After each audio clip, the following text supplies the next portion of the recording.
Look, would you sit down for a minute, please? I don't really have a lot of time. I think you do. This is very important, and I think it'll explain a few things. Listen, I care about you very much. In fact, I'm falling in love with you.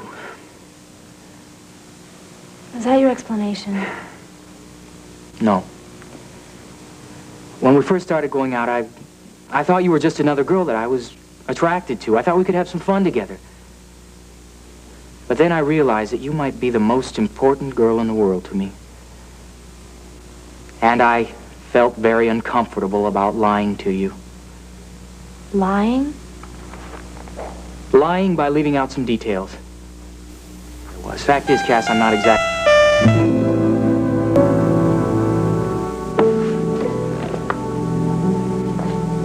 Before I came east, I spent about 2 years fighting in San Carlos as a guerrilla on the rebel side. Come on, Simon, I'm not an idiot.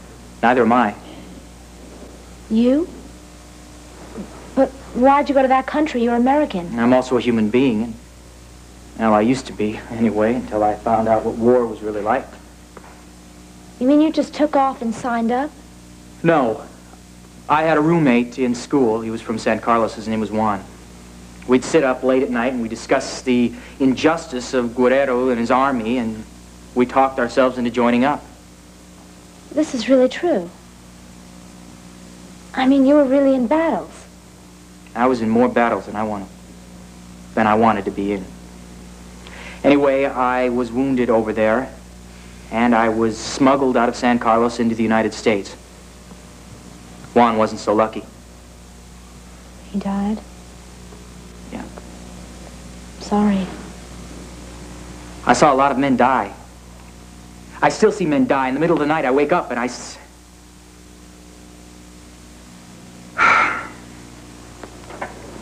Anyway, Dan found out that Geraldo Diaz was my orderly at the clinic where I had some reconstructive surgery done on my face.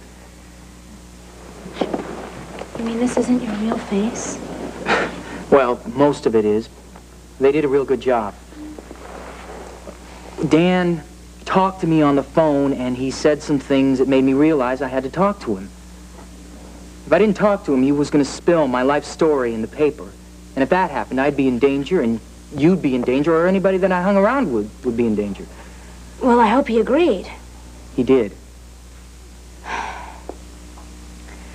So, Simon, why are you in Landview? I'm in Landview because of David Rinaldi. You see, well, I mean, you know, because of the job. David offered me a job. Wait a second. What were you going to say about David? Cass, if I tell you this, you got to promise you can't tell anyone. I won't. I swear. Was David involved in San Carlos, too? David Rinaldi is practically a legend among human rights organizations, not only in San Carlos, but all over the world. He's helped save people that were marked for death by different repressive governments. And we argue now because he says he's out of it. He says he wants a quiet life. But he took me in, and he probably saved my life, too. Wow. You and David, both heroes. It's not like that. What do you mean? You risk your life to save other people? If everyone knew this, you know... Now, Cass, please, you can't say anything. I'm not going to tell anyone, but if everyone knew... Are you still involved in all this? No. No, when I got out of the hospital, the rebels had taken over, and they didn't need me anymore. So now I'm trying to start a new life, just like David's trying to start a new life. Simon, it's incredible. I'm sorry I was mad at you before. I don't blame you. Here, I thought all this time that you were just interested in putting your name in the banner, that you didn't care about me. Never, Cass. You come first. You'll always come first.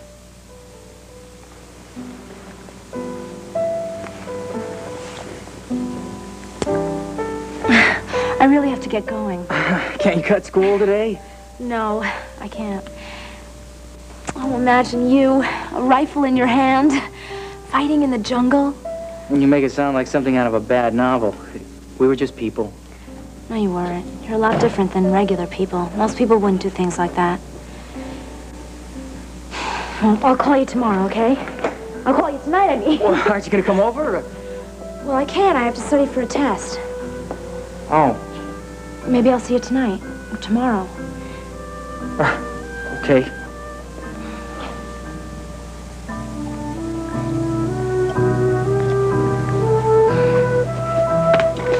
I'm Simon. Thanks for confiding in me. Yeah. Bye. Bye, Cass.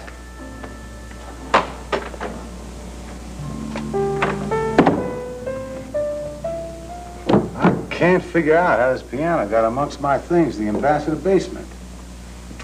Yeah, well, your name was on the crate. I saw it myself. No return address? None. You know, I just had a thought. Maybe Sam ordered this. You know, we just started moving the mansion and then everything blew up. This thing might have gotten lost in the shuffle.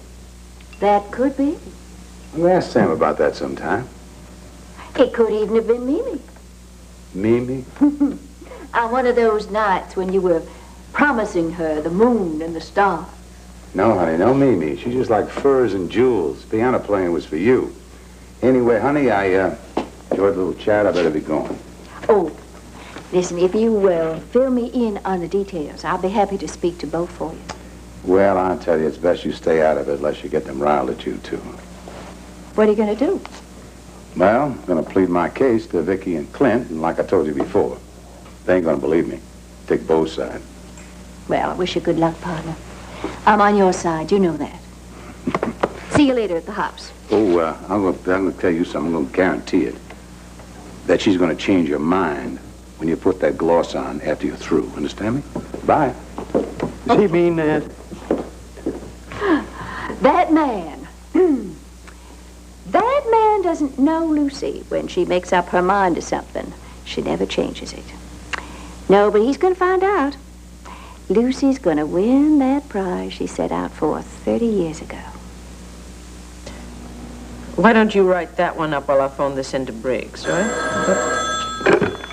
Hello? Mrs. Buchanan, please. Speaking.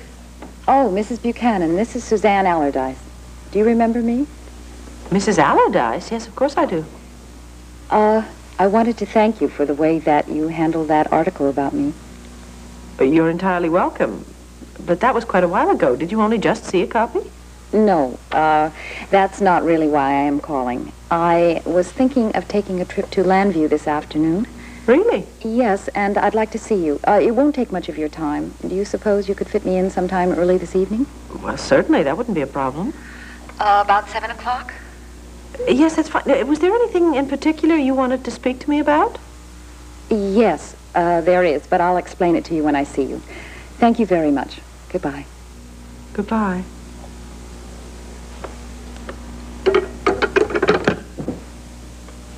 Mrs. Allardyce, Guidetta's widow, is coming here? Yes. I wonder why. Oh. It's cold and it is starting to snow. Yeah? Yep. Think there's any possibility that we could get snowed in before I have to leave?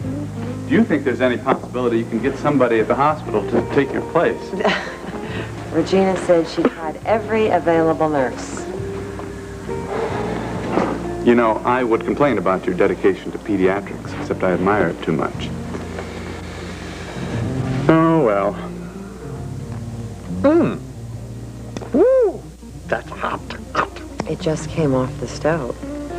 Are you okay? I'm not sure. Better kiss me and let's find out.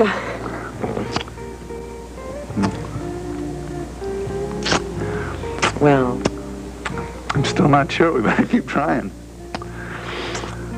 I detect recovery. Well.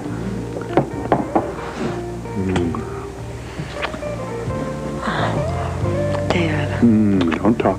Don't talk. Dad, I don't want to, but this is masochistic. I've got to go back to work. Okay. Then we better revert to conversation. Okay. I have something to tell you. Not another secret. I think you know this one. Or if you don't, you should. What? I love you, Jenny.